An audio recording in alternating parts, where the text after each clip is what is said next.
1455 साल गए అంటే 1455 సంవత్సరాలు గడిచిపోయాయి. 1455 విక్రమ శకం. అదే క్రీస్తు శకం అయితే ఇంకా 52 తేడా వస్తుంది, ఇటువైపు వస్తుంది, 1398 అట్లా వస్తుంది. అయితే 1455 साल गए చంద్రవాर एक ठारने. చంద్రవారం అంటే సోమవారం.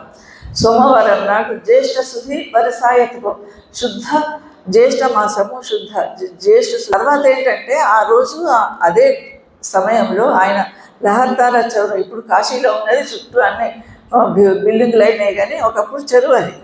ఆ చెరువులో అంతకంటే ముందు నీరు నీమ అనే భార్యాభర్తలు వస్తున్నారు. వాళ్ళు నేత పని చేసుకొని బతికేవాళ్ళు, బట్టలు తెచ్చుకొని నేసి అమ్ముకొని బతికే కుటుంబం అది. భార్యాభర్తలు వస్తున్నారు. నీరు నీమ, ఆ నీమాకే ఇంకో పేరు కూడా ఉంది, లుగ్మాన్. లుగ్మాన్ అని కూడా అంటారు అన్న నీమ.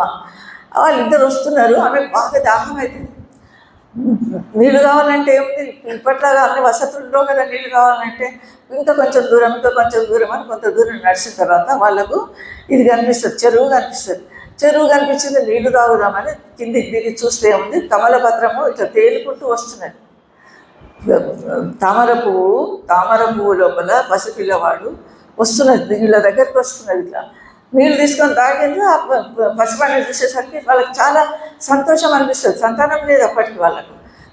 సంతోషం అనిపించి ఆమె అంటుంది, ఆమె భార్య అంటుంది, నీమ అంటుంది, అబ్బాయి ఎంత అందంగా ఉన్నాడు పిల్లవాడు, ఆ కండు చూడు ఎంత పెద్దగా ఉన్నాయి, విశాలమైన నేత్రాలు, పుష్పదళం మీద వచ్చిండు, ఎవరు పిల్లవాడో ఎవరు వదిలిపెట్టిండ్రో ఈ విధంగా అనుకుంటారు. కానీ ఆ పిల్లవాడిని ఎవరు వదిలిపెట్టలేదు. ఆ అవతరణనే జరిగింది, ఆ భగవత్ సృష్టి అట్లా జరిగింది. చాలామంది అనుకుంటారు ఎవరో విధవ బ్రాహ్మణి వదిలిపెట్టి పోయినట్టున్నది అని కథలు ఉన్నాయి, కానీ అది కాదు అని కబీర్ సాహిత్యం చదివినప్పుడు మనకు అది ధృవపడుతుంది. అది అవతరణనే జరిగింది ఆయనది.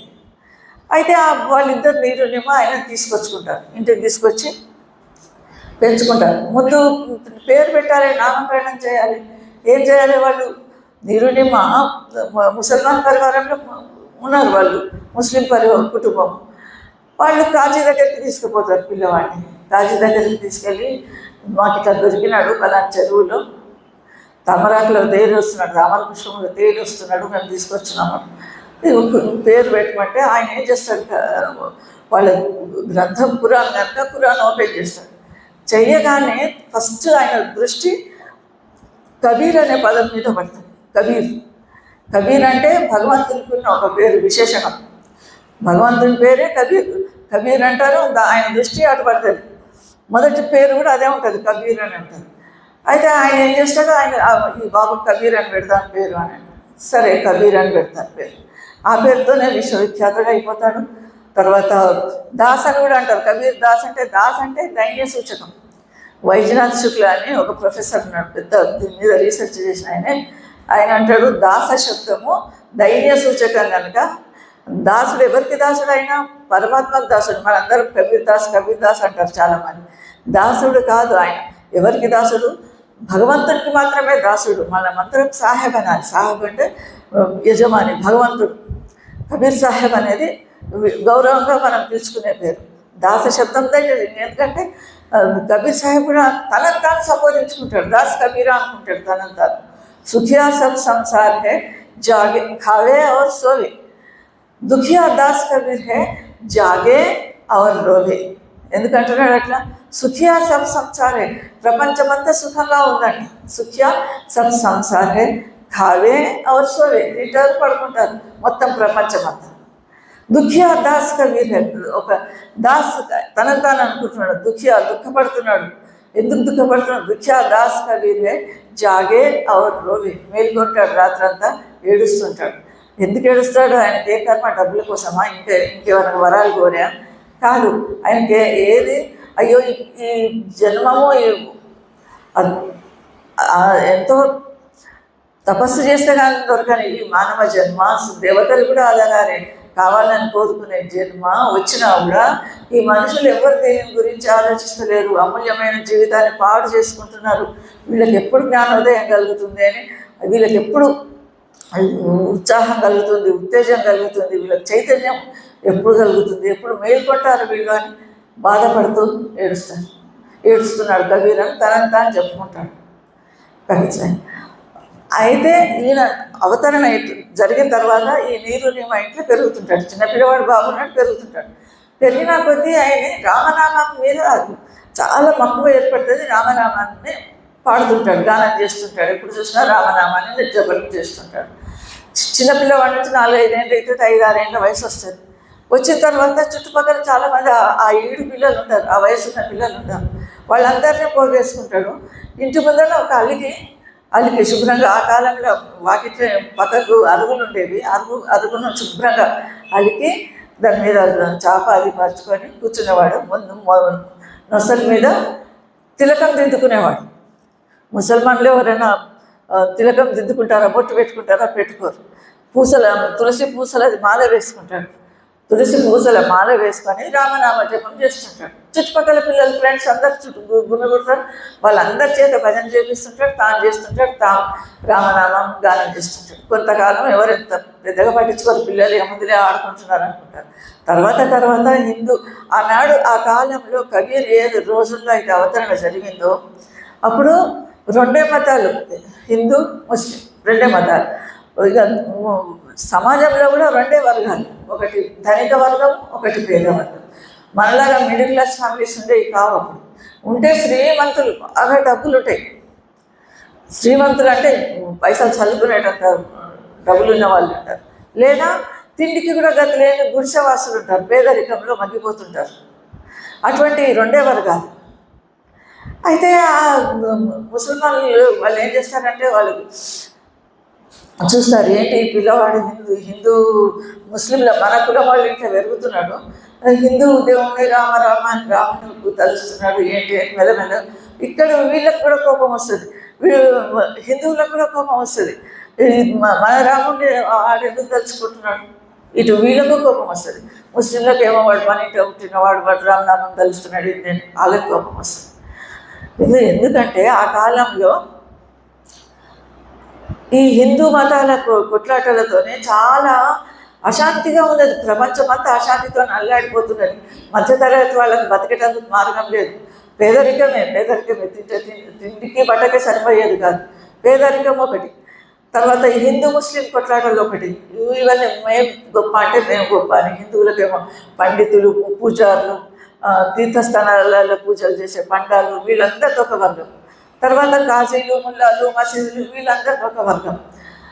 అప్పుడు ఎవరైనా శాంతి కావాలి మనకు, కొంత మధ్యస్థులు కూడా ఉన్నారు. ఈ అశాంతికి మూలం ఎక్కడ ఉన్నది, ఇదంతా ఎప్పుడు పోతుంది, మనకు మనశ్శాంతి ఎప్పుడు దొరుకుతుంది, ఏంటి కొట్లాటలు, ఈ కలహాలు, ఈ వీరకం అని కొంతమంది మనసు లోపల నుంచి ఒక బాధ అనేది వస్తుంది. బాధ ఎందుకంటే మనుషుల లోపల నుంచి ఒక పుకార్ అంటారు, తపన. ఆ తపన ఎందుకు వస్తుంది, మనకు సరైన మార్గం చూపించేవాళ్ళు ఎవరైనా వస్తే బాగుండు, ఈ కలహాలన్నింటినీ రూపుమాపే ఒక అద్భుతమైన పురాణ పురుషుడు ఎవరైనా భగవంతుడు వస్తే బాగుండు ప్రార్థన చేస్తారు. హిందువుల్లోనూ వాళ్ళలోనూ వీళ్ళలోనూ పబ్లిక్ అందరూ ప్రార్థన చేస్తారు భగవంతుడికి. నానక్ సాహెబ్ అవతరణ అప్పుడు అట్లనే జరిగింది, మీరాబాయి అవతరణ అప్పుడు అట్లనే జరిగింది. మీరాబాయి పుట్టినప్పుడు కూడా అంత కత్తులతో యుద్ధాలు, రాజస్థాన్ అంత రక్తంతో ఏర్లై పారుతుండేది అప్పుడు, రాజ్యాల నడుమ కొట్లాటలు. అదేవిధంగా ఇక్కడ హిందూ ముస్లింల కొట్లాటలు, ఒకరి మాట ఒకరికి పడదు. ఇటువంటి తరుణంలో మంచి ఎవరైనా వస్తే బాగుండు అనే పిలుపుతోని చాలామంది ప్రార్థన చేస్తారు. ఆ పిలుపు మేరకు భగవంతుడు కబీర్ రూపంలో అవతరణ భవిష్యత్ పురాణంలో కూడా ఒక శ్లోకం ఉన్నది, కబీర్ నామ్నాహి సంతహ, కబీర్ అనే పేరుతోని అవతరణ జరుగుతుంది అని భవిష్యత్ పురాణంలో ఉన్నది. అయితే కబీర్ పెరుగుతుంటాడు, భజన చేస్తుంటే ఈ 2 వర్గాల వాళ్ళకు కోపం వస్తుంటుంది. ఈ పిల్లవాడు రామనామస్మరణ చేస్తున్నాడు అని వస్తారు. ఒకరోజు వస్తారు, వచ్చి హిందువులు వస్తారు, వచ్చి ఏం రాను ఇక్కడ వీళ్ళు ఇంట్లో పెరుగుతున్నాము, దొరికినవాట ఎక్కడనో ఏదో లహర్దార చెరువులో దొరికినవాట, నువ్వు హిందువో తెలియదు ముస్లిమో తెలియదు, కానీ నువ్వు పెరుగుతున్నది వీళ్ళ ఇంట్లో, నువ్వు మా రాముడిని నువ్వు ఎట్లా ధ్యానం చేస్తావు, ఎట్లా భజన చేస్తావు అని హిందువులు వచ్చి అడుగుతారు. చప్పుడు చేయడు, కాము కూర్చుంటారు. మళ్ళీ తెల్లారు వస్తారు, మళ్ళీ తెల్లారు వచ్చి ఇంకొకటి ఫిట్టింగ్ పెడదామని వస్తారు. ఏంటి నువ్వు రామనామం జపం చేస్తున్నావు బాగానే ఉంది, కానీ ఒక గురువు అనేటువంటి ఉండాలి, ఈ పేరు నామాన్ని నువ్వు ఈ నామాన్ని నువ్వు భజన చేయమని స్మరణ చేయమని ఎవరు చెప్పారు నీకు గురువు ఎవరు అని అడుగుతారు. గురువు లేని విద్య గుడ్డి విద్య. గురువు ఉండాలి, నామ జపం చేయాలంటే ఒక గురువు ఉండాలి. నీ గురువు ఎవరో చెప్పు అంటాడు. పాపం ఆయన ఏమన్నా ఏం చెప్పజాలంటే నిజంగానే గురువు లేడు కదా, నిగురా అంటారు. గురువు లేకపోతే నిగురా, గురువు లేనివాడు అనేది ఒక అర్థం. ఏం చెప్పడానికి లేదు, సమాధానం లేదు. కబీర్ దగ్గర నిశ్శబ్దంగా ఊరుకుంటాడు, కానీ ఆలోచనల్లో పడతాడు ఏం చేయాలి. ఆ రోజుల్లో వారణాసిలో ఇప్పుడు కబీర్ సాహెబ్ అవతరణ ఎక్కడ జరిగింది? కాశీనే వారణాసి అంటారు, బనారస్ అంటారు. అక్కడ గురువుల లోపల అందరూ ఎవరెవరున్నారో అని ఆలోచిస్తాడు. అందరిలోకి రామానందుడికి మంచి పేరు ఉంటుంది. దక్షిణాది నుంచి వెళ్ళిన వాడే రామానంద స్వామి. రామానందుని దగ్గర మనం శిష్యరికం చేయాలి, నా గురువు రామానందుడు అని మనం చెప్పుకోగలగాలి. కానీ ఆ రామానందుడు ఏంటి, ఈ బడుగు తక్కువ వాళ్ళని దగ్గరికి రానియాడు, నిమ్న వర్గాల వాళ్ళని దగ్గరికి రానియాడు. అసలు తన శిష్యునిగా చేర్చుకోవడం మాట దూరం, దగ్గరికి తన పొలిమేర గేట్ దగ్గర కూడా రానియాడు. ఎట్లా చేయాలి, ఆయనను ప్రసన్నం చేసుకోవాలంటే ఏం చేయాలని ఆలోచించి ఒక ఉపాయం చేస్తాడు, సక్సెస్ అవుతాడు. తెల్లవారి మళ్ళీ వస్తారు, మళ్ళీ భజన చేస్తుంటాడు. అక్కడ వాకిట్లో కూర్చొని అరుగు మీద కూర్చొని భజన చేస్తుంటాడు. తోటి పిల్లలందరూ కూర్చుంటాడు. వస్తాడు, వచ్చి తెలుసుకున్నావా నీ గురువు ఎవరు అంటే, నా గురువు రామానందుడు అంటే వాళ్ళందరూ ఆశ్చర్యపోతారు. అదేంటి రామానందుడు వేరే వర్గాల వాళ్ళను దగ్గరికే రానియాడు, రామానందుడు నీకెట్లా గురువు అయ్యిండు అంటారు. అంటే అయ్యేదో నాకు నా గురువు రామానందుడు నేను చెప్తున్నాను. ఈ విషయం ఆ నోట ఈ నోట రామానందుని దాకా పోతుంది, రామానందుని ఆశ్రమానికి పోతుంది. ఈ మాట ఇట్లా అంటున్నాడు కబీరు. ఓ పిల్లవాడు, చిన్న పిల్లవాడు, 6 5 ఉన్నాయి. నా గురువు రామానంద్ అంటే నా పేరు చెప్పుకుంటున్నాడు వాడు. నాకెప్పుడు అయింది వాడు శిష్యుడు, నేనెప్పుడు గురువు, అతనికి నేను గురువును అని రామానందుడు అంటే పిలుచుకురాపండి అంటే సరే పిలుస్తాను. రామానంద స్వామి నేను పిలుస్తున్నాడంటే పోతాడు. పోయిన తర్వాత ఆయనే ఒక పర్ద కడతాడు నడుమ. ఈ తక్కువ వాళ్ళని నేను చూడాలి, నేను చూస్తే నా స్వామినే చూస్తే, ఇంకా నా భక్తులనే చూస్తా, వైష్ణవ సంప్రదాయానికి ఆదరణ, మిగిలిన తక్కువ వర్గాలని నేను చూడాలంటాడు. ఒక పర్ద కట్టుకుంటాడు. నేను ఎప్పుడు గురువు, నేను నీకు ఎట్లా గురువు అయినా అని అడుగుతాను. దానికి కబీర్ సాహెబ్ చెప్తాడు, స్వామి పొద్దున ఆ రామానందునికి ఏంటంటే తెల్లవారుజామున బ్రహ్మ ముహూర్తంలో 4-5 గంటల ప్రాంతంలో గంగానదికి స్నానానికి పోతాడు. గంగానదికి స్నానానికి వెళ్ళినప్పుడు కొంచెం అప్పటికి సూర్యోదయం కాదు, చీకటి ఉంటుంది, మసక చీకటి ఉంటుంది. పొద్దుట తెల్లవారుజామున ఎట్లుంటుంది మబ్బులో. అదే మెట్ల మీద వండుకుంటాడు ఈయన కబీర్ సాహెబ్.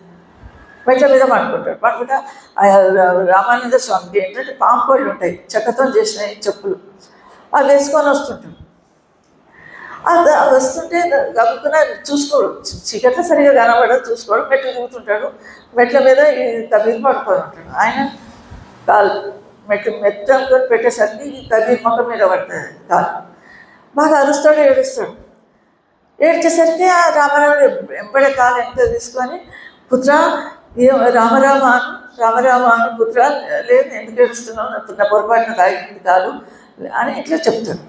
చెప్పిన తర్వాత అంతటా వెళ్ళిపోతాడు. తన ఇంటికి వచ్చేస్తాడు, అయిపోతాడు. అది జ్ఞాపకం చేస్తాడు ఆ సంఘటన. తెల్లవారు ఏమంటాడు, స్వామి నేను పొద్దున ఏం జరిగిందో జ్ఞాపకం చేసుకో, నువ్వే కదా నాకు బోధ చేసినావు, రామరామ అనుమన్నావు కదా, నీ నోటి నుంచి నన్ను రామరామ అను అని నువ్వే నాకు బోధ చేసినావు, కాబట్టి నువ్వే నాకు గురువు. అందుకే చెప్తున్నా అంటే ఈ పిల్లవాడి చాతుర్యాన్ని చూసి చాలా ఆయనకు సంతోషం కలుగుతుంది. అబ్బా ఎంత తెలివిగా వీడు ప్లాన్ చేసేది చూడు, ఎంత సక్సెస్ అయ్యింది వీడు, నేను దగ్గరికి రానియకున్నా కూడా సంతోషపడి సరే చేసుకోకు అంటాడు, పంపించేస్తాడు. ఇంకా ఆయన ఏం యాక్షన్ తీసుకోడు, ఈయన మీద సాఫ్ట్ కార్నర్ మంచి అభిప్రాయమే ఉంటుంది. వచ్చిన తర్వాత మళ్ళీ కొంతకాలం ఇట్లాగే జరుగుతుంటుంది. ఈయన రామానందుడికి ఒక రోజు ఏం జరుగుతుంది, వెళ్తాడు రామానందుని ఆశ్రమానికి పోతాడు, బయట కూర్చుంటాడు. స్వామి రామానందుడు ఏంటి, తను రోజు ఆరోగ్యపూజ చేస్తాడు, నైవేద్యం పెడతాడు, భగవంతుడికి పూజ చేస్తాడు. ముక్కుడు రాముడికి ఏంటి కిరీటం పెట్టాలి కదా, ఇప్పుడు మనం పెడుతున్నట్టు కిరీటం పెట్టాలి, దండ వేయాలి, ఇవన్నీ చేస్తుంటాడు. లోపల పూజ చేస్తుంటాడు, పరద కట్టుంటుంది, బయట కబీర్ కూర్చుంటాడు పరద అవతలపై. ఈయన రామానందుడు ఒకరోజు స్వామికి మకుటం పెడతాడు, కిరీటం పెడతాడు తల మీద. పెట్టిన తర్వాత జ్ఞాపకం వస్తుంది, మెడల హారమే అయింది. ఒకసారి కిరీటం పెట్టిన తర్వాత తీయొద్దు, తీస్తే స్వామిని అవమానం చేసినట్టు అవుతుంది. తీసిన ముట్టం అంటే ఒక పదవి ఇచ్చినట్టు, దాన్ని ఎంకరేజ్ చేసుకున్నట్టు అవుతుంది. కానీ దండేయాలి, దండేయకపోతే అది అసంపూర్ణం. ఎట్లా చేయాలి అని ఆయన ఆలోచనలు పడతాడు. ఇది తీయొద్దు, డబ్బున పొరపాటున నేను ముట్టం ముందు పెట్టేసినాము, కిరీటం మకుటం పెట్టేసినా కదా అని ఆలోచిస్తుంటే పరదా అవతల ఉన్న కబీర్ చెప్తాడు, గురుదేవా నీవు హారంకున్న కొక్కేముంటుంది, గుండి లాంటిది, ఇట్లా దారము, దాన్ని విప్పు, గుండి తీసేస్తే ఇట్లా విచ్చుకుంటుంది, అటు ఇటు పెట్టి ఎంత నుంచి కట్టేసేయాలని చెప్తాడు. చెప్పేసరికి ఈయనకి ఇంకా ఎంత ఆశ్చర్యం అవుతుంది. గురుగా వాడు అవతల తిప్పుకున్నాడు, చూడనే లేదు కంటితోని, ఎట్లా తెలిసింది ఇక్కడ నేను దీనికోసం అవసరపడుతున్నా అని, దండ వేయకుండా పెట్టినా అని, దండ వేసే ఉపాయం కూడా చెప్తున్నాడు అని చాలా ఆశ్చర్యం. కలిసి అప్పుడు వస్తాడు, పుత్ర నువ్వు నాకు నిజమైన శిష్యుని రా అంటాడు. దగ్గరికి తీసుకొని వాడిని అలింగనం చేసుకొని నిజమైన శిష్యుని వేరు అని. ఒకనొక స్థితి ఎట్లొస్తుందంటే ఆధ్యాత్మికంగా రామానందుని కంటే ఉన్నత స్థాయిలో ఉంటాడు కబీరు. ఆధ్యాత్మికంగా సాధన విషయంలో, అంతర్ముఖ సాధన విషయంలో కబీరు తన గురువు అయినటువంటి రామానంద్ కంటే ఎంతో ఎక్కువ స్థాయికి పోతాడు. కానీ ఏనాడు కూడా నేను గురువు కంటే ఎక్కువ, నాకంటే నా అంత సాధన ఈయన చేయలేదు, ఈయనకంటే నేను పై క్లాస్ చదువుకున్నాను గర్వం ఏ క్షోభకోశాన లేదు. గురువుకి ఏం మర్యాద ఇవ్వాలో అదే ఇస్తాడు, సమాజానికి ఏం చెప్పాలో అదే చెప్తాడు. నిజానికి కవిత్వం చెప్పాలనే ఆలోచన కబీర్కు లేదు.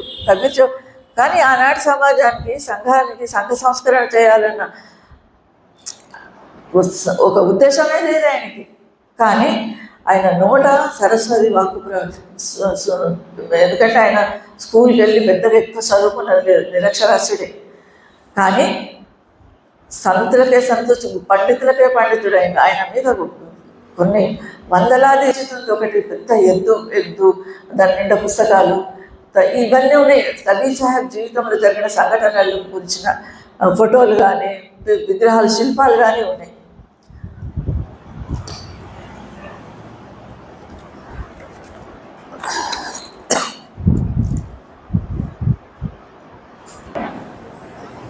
ఆ భక్తి కావ్యాలు రాయడం లోపల, భక్తి గురించిన కవిత్వం చెప్పడం లోపల ఆయనకాయనే సాటి.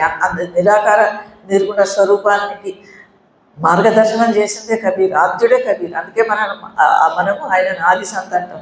ఇప్పుడు గురునానక్ గురు గ్రంథ్ సాహెబ్లో కూడా 120కి పైగా కబీర్ సాహెబ్ దోహాలు, కబీర్ సాహెబ్ రచనలే ఉన్నాయి. ప్రపంచవ్యాప్తంగా అంతటా కబీర్ సాహెబ్ రచనలు అందరూ, అన్ని మతాల వాళ్ళు ప్రేమగా భక్తిగా ఆదరిస్తారు కబీర్ సాహెబ్. ఎందుకంటే ఒక సూర్యుడిలాగా వెళ్ళిపోతున్నాడు, సూర్య సమాన విభవంతో. ఆయన కవిత్వం చెప్పాలనుకోడు, కానీ ఆయన నోట అద్భుతమైన కవిత్వం గుబాళించింది. ఎందుకు? భగవంతుడే కల్పిస్తున్నాడు. తన నోటి నుంచి ఏది రావాలనో, సమాజానికి ఏది అందాలనో అది పైవాడు పలికిస్తున్నాడు కనుక తను భగవంతునికి మాత్రమే దాసుడు, భగవంతునికి గురించి మాత్రమే చేసినా కూడా సమాజంలో కనబడుతున్న అవినీతిని, ఈ సంక్షుభిత కల్లోలాలను చూసి ఆయన మనసు ద్రవించిపోతుంది. పేదవాళ్ళని చూస్తే ద్రవించిపోతుంది. ఎవరైనా కష్టాల్లో ఉంటే బాధపడతాడు, సహాయం చేయాలని చూస్తాడు. ఒకరోజు ఇంట్లో ఏం జరుగుతుంది, ఇంట్లో తండ్రికి కూడా సహాయం చేస్తాడు. ఏజ్ పెరిగినా కొద్దీ ఇంట్లో తండ్రి ఏం చేస్తాడు, అప్పుడు తండ్రి నేత పని కదా, బట్టలు నేస్తాడు, నేసి అమ్ముకొని వస్తాడు. బయట బజార్ పోవాలి, అమ్ముకొని రావాలి. అయితే ఒకరోజు బాగా వర్షం పడుతున్నది. బట్టలు తీసుకుపోతే 2-3 రోజులు వర్షం, లగాతార్ మూసలాధార వర్షం అంటారు, కుండపోత వర్షం.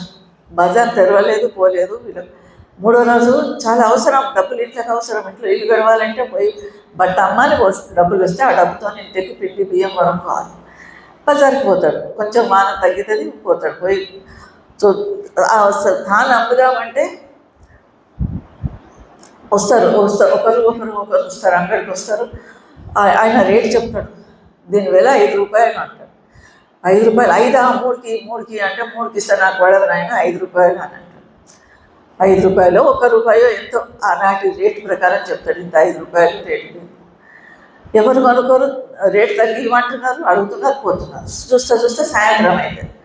అయ్యేసరికి ఇప్పుడు లాభం ఏం చేయాలి అని ఆలోచిస్తుంటే అక్కడ ఎంతసేపటి నుంచో ఒక ఆయన గమనిస్తుంటాడు. వేరే సాగుకారి గమనిస్తుంటాడు. ఈయన ఇంత అమాయకంగా ఇదే రేటు చెప్తే ఇట్లా ఎవరు తీసుకుంటలేరు కదా, నేను ఉపాయం చేస్తాను అనుకుంటాడు. అనుకొని వస్తాడు. వచ్చి నీకెవరు కొంటలేరు కదా, నేను అమ్ముతా, నీకు ₹5 కదా ఇస్తాను, ఇక్కడికి అని తీసుకుంటాడు. తీసుకొని 2 అడుగులు పక్కకి వేసి నిలబడి ఆ బట్ట గురించి గొప్పగా చెప్తాడు. ఎంత రంగు బొమ్మట పోదు, ఎంత ఉతికినా పిపికపోదు, చినిగిపోదు, చాలా మంచిది అని ఇది అని వర్ణించి చెప్పే వరకు వస్తాడు. వచ్చి ఎంత ఇది అంటే ₹7 అంటాడు. సరే ఆయన వాళ్ళు ₹7 ఇస్తారు, వెళ్ళిపోతారు. ఈయన ఏం చేస్తాడు, ఈయనకు ₹5 ఇచ్చి మిగతా ₹2 ఆయన జేబులో పెట్టుకొని ఆయన వెళ్ళిపోతాడు. అప్పుడు సాహెబ్ అంటాడు, సాంచి కమ్ముతో కోయి నమ్మాలి. నిజం చెప్పాలంటే ఎవరు నమ్మరు. నిజం మాట చెప్తే ఎవరు నమ్మరు. ₹5 కా దానతా ₹1 కా దానతా ఒక దోహా ఉన్నది. ఏంటంటే ఇది గలీ గలీ గోరస్ పిరే మధురా బయట పికాయ. నిజం చెప్తే ఎవరు నమ్మరు. ఆవు పాల కోసం అయితే ఇల్లు తిరిగి ఆవు పాల వాడు అమ్ముకొస్తాడు ఆవు పాలు. అదే మధుర సారాయి మత్తు పదార్థం అయితే కూర్చున్న దగ్గరికి జనం తండోపతండాలుగా పోయి కొనుక్కుంటారు. నిజం చెప్తే నమ్మరు. చూడు ఈ లోకం ₹1 కదా అంత లోక బిక్ రహా హై అని అంటాడు. నిజం చెప్తే నమ్మరు. ఇదేం లోకం అని ఇంటికి వచ్చేస్తాడు. సరే ఆయన ఒక రోజుకి ₹1 వచ్చేది. ఆయన వచ్చిన రూపాయను ₹1తోనే రేపటి గురించి పత్తి కొనుక్కొచ్చుకుంటాడు. బట్టలు వేయాలంటే దూది అవసరం అవుతుంది. ఆ పత్తి కొనుక్కొచ్చుకుంటాడు. ₹1 ఉంటే అందులో నుంచి ₹1 పెట్టి చారాన పెట్టి దూది కొనుక్కొచ్చుకుంటాడు. ఇంకో పావుల ఇంటి ఖర్చు కోసం ఇస్తాడు. పప్పు పిండి బియ్యం కోసం ఇంకో పావు. అంటే ఆ కాలంలో రేట్లు అట్లా ఉండేది. 700 సంవత్సరాల క్రితం నాటి మాట ఇది. ₹1 లెక్క నేను చెప్తున్నా. అది 2 కావచ్చు 3 కావచ్చు, కానీ ఉదాహరణ కోసం ₹1 చెప్తున్నా. ₹1 ఉంటే అందులో పావు భాగము ఇంటి ఖర్చుకి ఇచ్చేవాడు. ఇంకొక పావు భాగము రేపటి కోసము నూలు కొనుక్కొచ్చుకుంటుండే. ఆ నూలు కొనుక్కొచ్చుకొని నేసి బట్టలు వేసి అమ్మాలి. ఇంకొక ₹1/2 మిగులుతుంది. ఇంకా సగం సంపాదన మిగులుతుంది. ఆ సగాన్ని సాధు సంతువులకు ఎవరైనా ఆ మార్గంలో వెళ్ళే వాళ్ళ కోసం ధర్మం చేసేవాడు. బండారా పెట్టేవాడు. భోజనాలు ఏర్పాటు చేసేవాడు. సాధు సంతులు మహాత్ములు ఎవరైనా వస్తుంటారు. రోజు వస్తుంటారు. ఈయన రోజు బీదాబికి సంతర్పణ చేస్తాడు. బండారా పెడతాడు. ఇంట్లో అవి చేపిస్తాడు. రొట్టెలు దానికి అవసరమైన పదార్థాలు చేపించేసి అన్నం పంచి పెడుతుంటాడు. తన సంపాదనలో సగము దానానికి ఖర్చు పెడతాడు. అట్లాగే ఒకరోజు అక్కడి నుంచి ఆయన ఒక సాధువు వస్తుంటాడు. ఈయన బట్ట అమ్ముడు పోదు. ఒకరోజు అమ్ముడు పోకపోతే చక్కల పెట్టుకుంటాడు. వస్తుంటే దారిలో ఒక సాధువు కనపడతాడు. సాధువు కనపడి, అయ్యా నాకు బట్ట అవసరం ఉన్నది అంటే, సరే తీసుకొని తన దగ్గర ఉన్నదంటే సగం బట్ట తీసిస్తాడు. సగం తీసిస్తే ఆయన అంటే, నాకు ఈ సగం కాదు మొత్తం ఇచ్చేసాయి అంటే. మొత్తం ఇచ్చేస్తే రేపటి సంగతి. లుగ్మాన్ అని అంటే వాళ్ళ అమ్మ పేరు లుగ్మాన్ నిమా అంటారు కదా. ఆయన అనుకుంటాడు, సాధువు అడిగినప్పుడు ఇక లేదనే మాట నోటికి రావు, ఇచ్చేస్తాడు. మొత్తం ఆయనకి ఇచ్చేస్తాడు. ఇచ్చేసి వస్తుంటాడు. వచ్చుకుంటా దారులు అంటాడు, అయ్యో ఇంట్లో అమ్మ అడిగితే ఏం చెప్పాలి, అమ్మకు వచ్చిన డబ్బులు ఏమి రానంటే ఏమనాలి, సాధువుకి ఇచ్చినట్టే ఏమంటుందో ఏమో అని ఇట్లా తండ్రి మెల్లగా అనుకుంటాడు. వస్తుంటాడు. పక్కకున్నది ఎవరో వింటారు.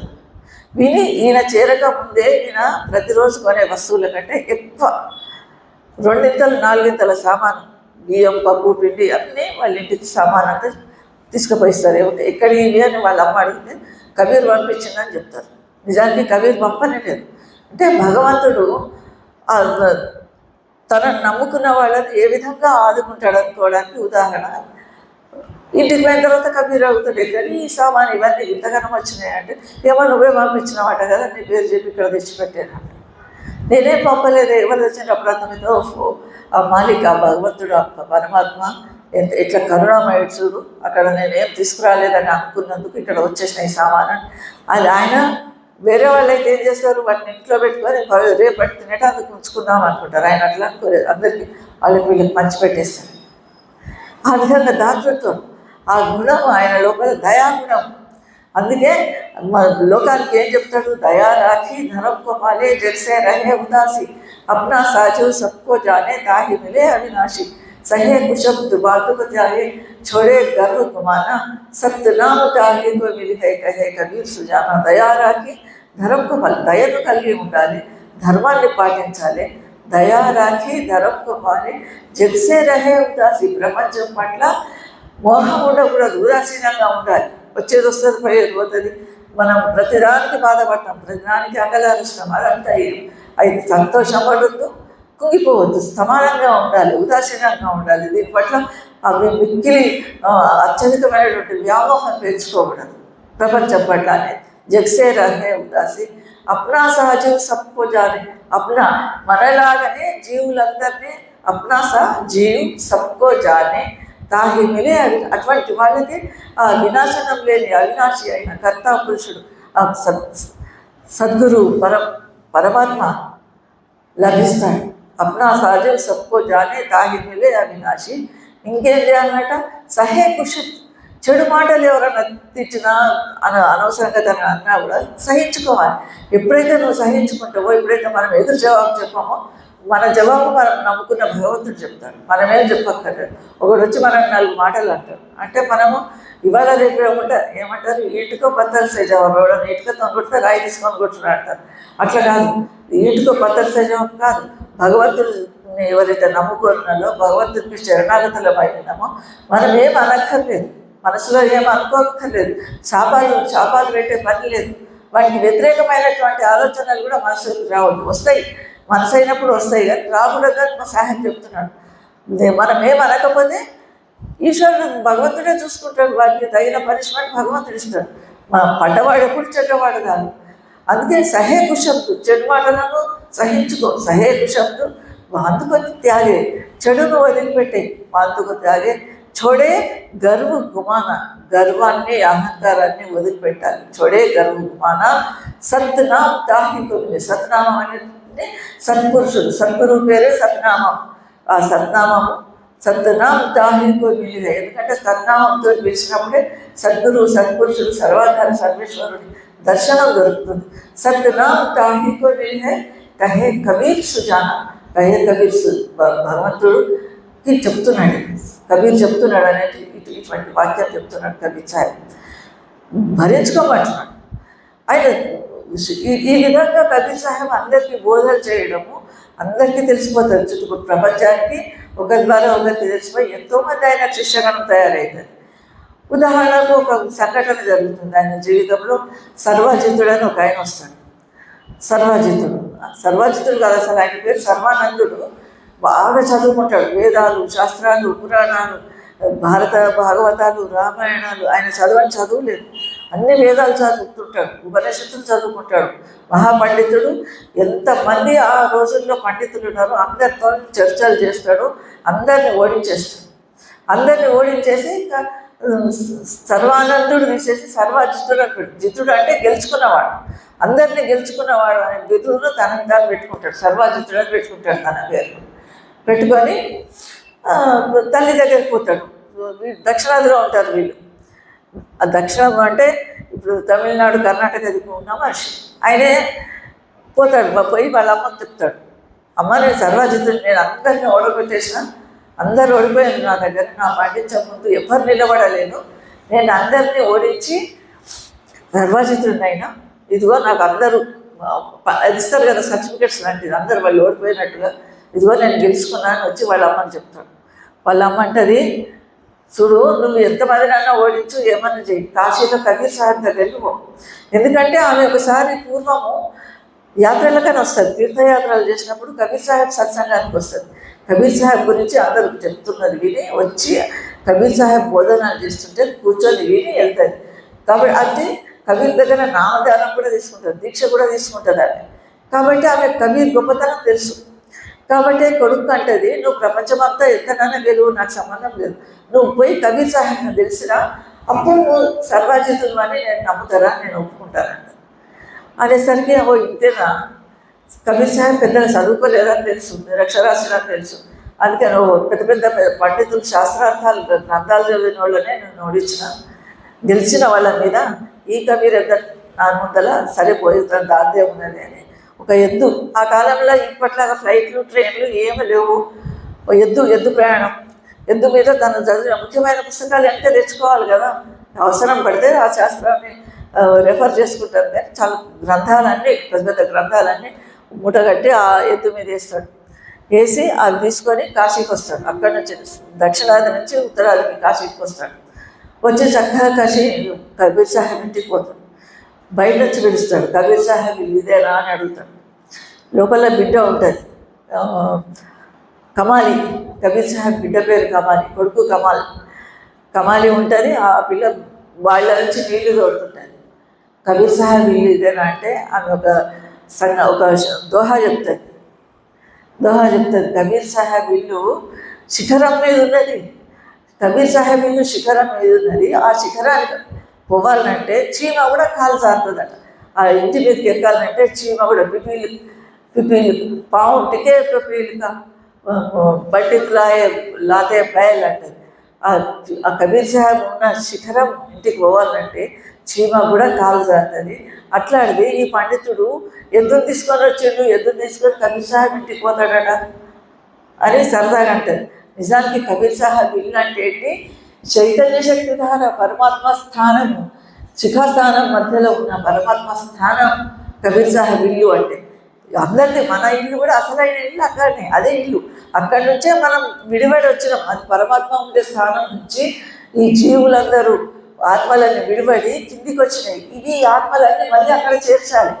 మన అసలైన ఇల్లు అది.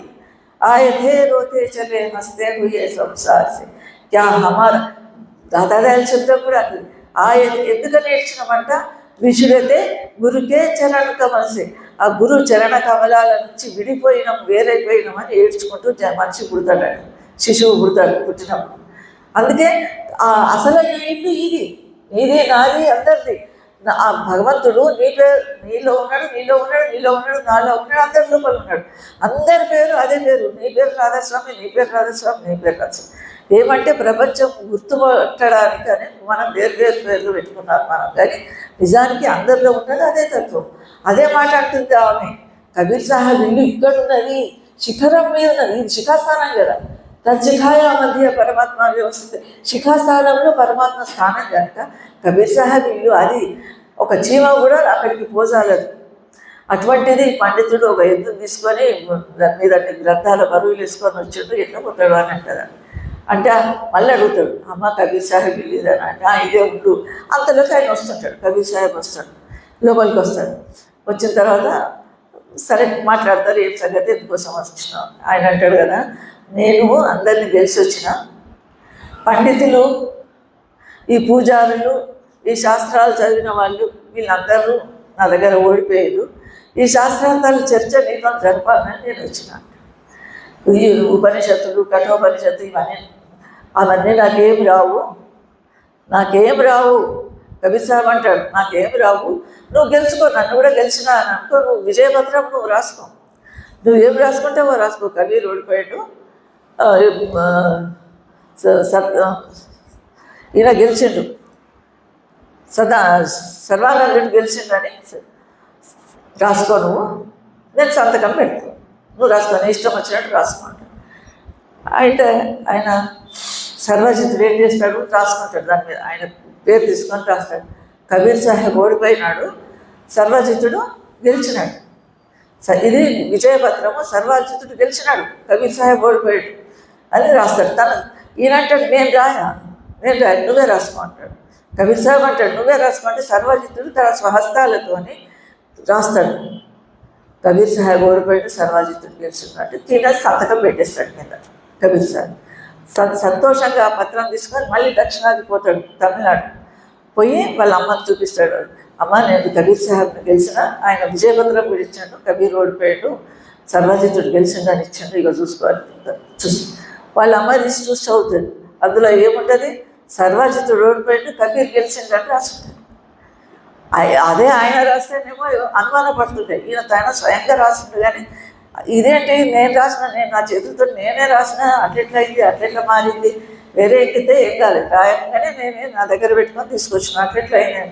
మళ్ళీ పోతాడు రెండోసారి, మళ్ళీ కాశీకి పోతాడు. ఎంతో ప్రయాస కోర్చి, ఎంతో టైం పడుతుంది, ఎన్నో రోజుల పాటు ప్రయాణం చేసి మళ్ళీ కాశీకి పోతాడు. మళ్ళీ కబీర్ సాహెబ్ దగ్గరికి వస్తాడు.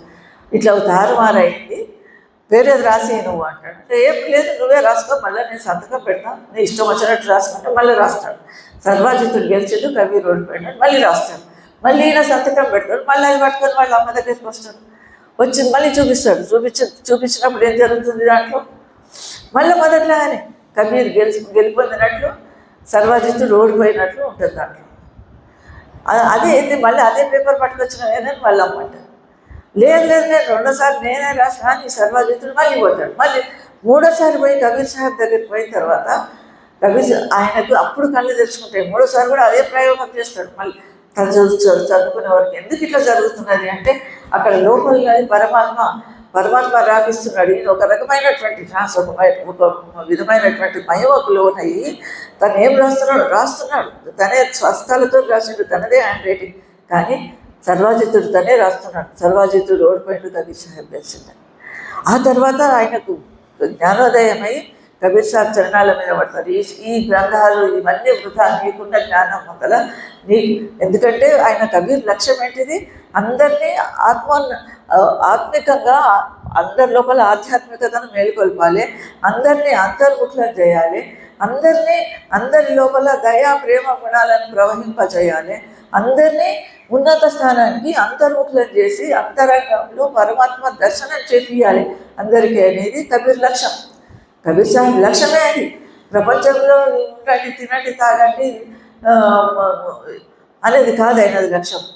భగవంతుడిని తలుచుకోవాలి, మనిషి లోపల మానవత్వాన్ని మేల్కొల్పాలి. మనిషి లోపల మానవత్వం లేదు ఆ రోజుల్లో. ఏమనేవాడు, హిందువులు ముస్లింల ఇళ్ళకు నిప్పట్టుకున్నది, వీళ్ళేమో హిందువులేమో రోజంతా ఉపవాసాలు ఉంటారు, ఉండి రాత్రికి ఎక్కువ మోతాదులో డబల్ ట్రిబల్ మిఠాయిలు తింటారు, పండ్లు తింటారు, పళ్ళ రసాలు తాగుతారు, ఇవన్నీ చేస్తారు. ముస్లింలు ఏం చేస్తారు, రోజంతా రోజా ఉంటారు, రాత్రికి తినకూడనే తింటారు, కోళ్ళను కోస్తారు, మేకలను కోస్తారు, ఆ రక్తంతో కూడింది తింటారు. అంటే ఇలా లోపల దయ లేదు. భగవంతుడు సృష్టించిన ప్రాణులు కోడైనా మేకైనా వాటిని కోసుకొని తింటున్నారు ఎంతో సంతోషంగా. ఇది భగవంతుని భక్తి ఎట్లయితుంది. దిన్భర్ రోజా రకత్ హై, రాత్ హనత్ హై గాయ్, వహ ఖూన్ హై యహ బందగి, కైసే ఖుషి ఖుదాయ్. భగవంతుడు ఎట్లా సంతోషపడతాడు, ఈ రక్తాన్ని చూసి భగవంతుడు సంతోషపడతాడు. ఈ హిందువులు కూడా అందరికి చూపించడానికే తప్ప వాసం అంటే దగ్గరగా ఉండడం, ఉప అంటే దగ్గరలో, వాసం అంటే ఉండడం. దేనికి దగ్గరగా ఉండడము, భగవంతుడికి దగ్గర ఉండేటందుకు. ఏదో కడుపు మార్చుకొని కూర్చోమని కాదు, భగవంతుడికి దగ్గరగా అంటే భగవంతుడిని ప్రసన్నం చేసేటందుకు నువ్వు స్మరణ చేసుకో, ధ్యానం చేసుకో, ఆరాధన చేసుకో. ఇది ఉపవాసం అంటే భగవంతుని సాన్నిధ్యం లోపల ఉండడం. కానీ అసలు అర్థాన్ని మర్చిపోయి ఎవరిష్టం వచ్చినట్టు వాళ్ళు ఉంటారు. ఇది ఎట్లా సాధ్యం? హిందువులను ముస్లింలను ఇదే విధమైనటువంటి ఉపదేశాలు ఇచ్చి అందరి లోపల భక్తి, జ్ఞానము, వైరాగ్యము పెంపొందింపజేస్తారు. ఒక్కరు ఇద్దరని కాదు, అనేక మంది, అనేక సంఘటనలు జీవితాంతం. కబీర్ సాహెబ్ వయసు అంతే తెలుసా, 1455లో పుడితే 1575 విక్రమశకం 1575 వరకు, అంటే 120 ఏళ్ళు సంపూర్ణంగా జీవించిన ఒక సద్గురువు ఆయన. గురువులకే గురువు. ఎంతోమంది రైదాసు, తర్వాత నానకు, పీప, ఎంతోమంది గురువులందరూ ఆనాడు గురువులుగా ఉన్న వాళ్ళందరూ ఈయన గొప్పతనాన్ని గౌరవించిన వాళ్ళే. తుకారాం ఈయనను ఈయన గౌరవాన్ని, ఈయన గొప్పతనాన్ని అంగీకరించిన వాళ్ళే. మళ్ళీ ఆయన స్థానానికి తాము కూడా చేరుకోవాలని ప్రయత్నం చేసిన వాళ్ళే. భగవంతుడిని చేరాలంటే కబీర్ సాహెబ్ దోహాలు కానీ, సాఖీలు కానీ, రమైనీలు కానీ ఒక్కటని కాదు, అనేకం. కొన్ని ఆయన కలం పట్టుకున్నది రాసింది లేదు. కలం పట్టుకొని గురువు మహిమని ఎట్లా చెప్తాడంటే కబీర్ సాహెబు, సాత్ సముందర్ మసికను లేఖని సరి బన్రాయ్, సాత్ సముందర్ మసికను, 7 సముద్రాలను సిరాగా మార్చు. ఆ కాలంలో బాల్ పాయింట్ ఇది లేదు, సిరా షాయి అని ఒక సిరా బుడ్డి ఉండేది. నా చిన్నప్పుడు కూడా సిరా బుడ్డిలో నుంచి సిరా ఉంచుకొని పెన్నులో పోసుకొని రాసుకునేవాళ్ళం. ఆ కాలంలో కబీర్ సాహెబ్ కాలంలో అట్లా కూడా లేదు. ఒక చెక్క ఉంటుంది, చెక్క పెన్సిల్ లాంటి సన్నటి పుల్లలు, ఆ పుల్లలను చెక్కేవాళ్ళు. చెక్కి కొంచెం తేజ్గా చెక్కి అది ఆ ఇంకులో ముంచి రాసేవాళ్ళు. పెన్ను రాసేవాళ్ళు. ఎంత వస్తుంది అది ఒక లైన్ రాయగా నిండిపోయి మళ్ళీ పుస్తకం మళ్ళీ రాస్తారు. అటువంటి ఇంకును 7 సముద్రాల ఇంకు అని. सात समुंदर मस करूँ लेखन सब बन रहा है, सब धरती कागज करूँ गुरुकुल लिखा न जाए. మొత్తం సిరాను 7 సముద్రాల సిరా తయారైన 7 సముందర్ మస్ కरूँ లేఖని సబ్, లేఖన్ అంటే పెన్ను కాగిత రాసేది కలం. ఆ కలం ఏది? లేఖని సబ్ బన్ రాయ్. బన్ అంటే వనం అంటే తోట, అడవిలో ఉన్న చెట్లు ఎన్ని వేల చెట్లు ఉన్నాయో అన్ని వేల చెట్లను పుల్లలుగా మార్చి పెన్నులుగా మార్చి సిరాలో ముంచేటందుకు వాడే సిరాలు మార్చి లేఖని సబ్ బన్ రాయ్ సబ్ ధర్తీ కాగజ్ కరం. ఈ భూమండలాన్ని మొత్తాన్ని కాగితంగా తయారు చేస్తాయి. ఇప్పుడు సిరా ఉన్నది, కలం ఉన్నది, మరి పేపర్ కావాలి కదా. ఈ భూమి అంతా పేపర్, సముద్రాలంతా ఇంకు, చెట్లన్నీ పెన్నులు. ఇవన్నీ చేసినా కూడా రాసినా కూడా గురుగుణ్ లిఖాన జాయి, గురువు గారి మహిమను వర్ణించడము సాధ్యం కాదు. ఎందుకంటే గురువు మహిమ ఏంటి? గురువు గొప్పతనం అంటే గురువు మనలను జనన మరణ చక్రం నుంచి బయటపడేస్తాడు. అంతర్ముఖులం అయ్యేటందుకు, అంతర్ముఖులమై మన సాధన సాగించుకునేటందుకు, ధ్యానం చేసుకునేటందుకు, మనము మళ్ళీ చావు పుట్టుకల నుంచి బయటపడేటందుకు. శంకరాచార్యులు చెప్పినట్టు పునరపి జననం పునరపి మరణం గోవిందం భజపడమతే మూఢమతే అంటారు శంకరాచార్యుల వారు. అదేవిధంగా మళ్ళీ పుట్టడం, మళ్ళీ చావడం, మళ్ళీ పుట్టడం, ఎంతకాలం ఎట్లా అని బయటపడేసేటందుకు ఉపదేశం ఇస్తున్నాడు సద్గురు కబీర్ సాహెబ్. అందుకని ఆయన మీద అందరికీ అంత గౌరవం. ఆ గురువుకు ఆ గొప్పతనం. గురువు గొప్పతనం ఎందుకు? మనను చావు పుట్టుకల నుంచి బయటపడేస్తున్నాడు. శాశ్వతంగా సర్వధార సర్వేశ్వరుని స్థానం లోపల, భగవంతుని స్థానం లోపల లీనమయ్యే ఉపాయం నేర్పిస్తున్నాడు. అంతకంటే ముందు చెప్పేటోళ్ళు ఎవరు లేరు. మనం చెప్పేవాళ్ళు ఎవరైనా చెప్పేవాళ్ళు ఉంటేనే వినేది, మనం ఆచరణ చేసేది, పాటించేది. ఏదైనా చెప్పేవాళ్ళే లేకపోతే, గురువే లేకపోతే ఏం చెప్తామో ఎక్కడ పోతామో అంధకారం. ఒక ఎటన్నా పోయేది ఉంటుంది, ఆ ఊరికి ఎట్లా పోవాలంటే ఎవరైనా దారి చెప్పేటోళ్ళు ఉండాలి. ఈ స్టేషన్ నుంచి పో, ఆ నుంచి ఫలాన్ని వస్తుంది, ఆ తర్వాత చెప్పేటోళ్ళు ఉండాలి. లేకపోతే ఎక్కడో పోతామో ఎక్కడో చేద్దాం. కాబట్టి ఆ సద్గురు కబీర్, ఆది సంత్ కబీర్ స్థానము చాలా ఉన్నతమైనది. మన స్వామీజీ మహారాజ్ కంటే పూర్వం వాడు. అటువంటి ఆది సంత్ కబీర్కు కోటి కోటి ప్రణామాలు అర్పిస్తూ రాధాస్వామి. కబీర్ సాహెబ్ గురించి చాలా ఉంది చెప్పుకోవడానికి. వచ్చే వారం ఇంకా కొన్ని ఉదాహరణలు కబీర్ సాహెబ్ గొప్పతనం గురించి మళ్ళోసారి మనం చర్చించుకుందాము. అందరికీ రాధాస్వామి.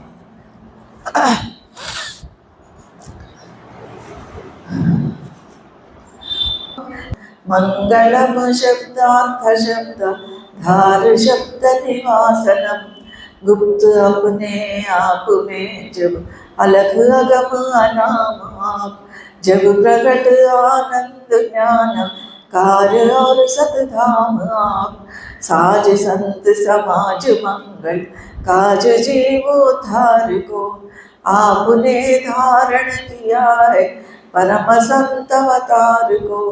आप हैं आधार सबके, आपके आधार सब, वार पार से रहित आप है और वारा पार सब। संग देकर सदका सत्संगत में जीवा दीन को, सिंधु संगति से मिलाया जीव रूपी मीन को। सहन बहन का आश्रम सत्संग द्वारा दान दे, शब्द योग सिखाए अनंत धाम पद निर्वाण दे।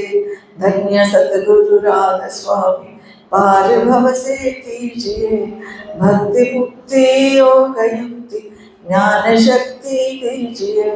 धन्य सद्गुरु राधा स्वामी पार भव से कीजिए। भक्ति मुक्ति योग युक्ति ज्ञान शक्ति दीजिए। मंगलम गुरु शब्द रूप अनाम नाम प्रकाशनम। मंगलम शब्दांत शब्द धारु शब्द निवासनम। चरण शरण की वंदना नित कोई और न काम। गुरु बसोचित आए मेरे बख्श दो निज नाम। तेरी शरणागत हुआ फिर किसकी राखूं आस। आस तो तेरी दया की जग से रहूं उदास। रूप ध्याऊं नाम गाऊं शब्द राता मन। आठो याम तेरा ही सुमिरन भाग्य मेरा धन। शीश पर निज कर कमल दर लिया चरण लगाए। पतित पापी कर गया गुरु शरण तेरी आए। मुक्ति की नई चाह मन में भक्ति प्यारी लाग। राधा स्वामी की दया से भाग्य पूर्ण जाग। राधा स्वामी की दया से भाग्य पूर्ण जाग। चरण शरण की वंदना नित कोई और न काम। गुरु बसोचित आए मेरे बख्श दो निज नाम। राधा स्वामी दया की दया, राधा स्वामी सहाय।